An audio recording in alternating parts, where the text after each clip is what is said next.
On board a plane to Algeria today, Pope Leo, the first American pope, responding to comments from President Trump, who called him weak. I have no fear of neither the Trump administration nor speaking out loudly about the message of the gospel.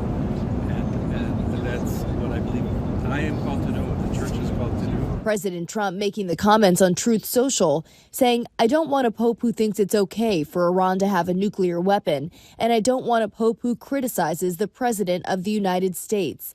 The president later posting without comment this AI-generated image of himself depicted as Jesus Christ dressed in biblical robes and placing a hand on the forehead of a man in a hospital bed.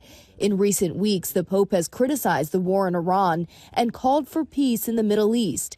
Over the weekend, the Pope referring to the U.S. military offensive as a delusion of omnipotence. Today, the Pope adding this. Too many innocent people are being killed, and I think someone has to stand up and say there's a better way to do this. I do not look at my role as being political or a politician. I don't want to get into a debate with him. Algeria is the Pope's first stop on this trip to 4 countries in Africa, saying the future belongs to men and women of peace. A peace that is not merely an absence of conflict, but one that is an expression of justice and dignity.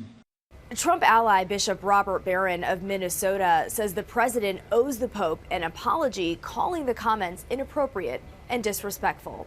Rena Roy, ABC News, New York.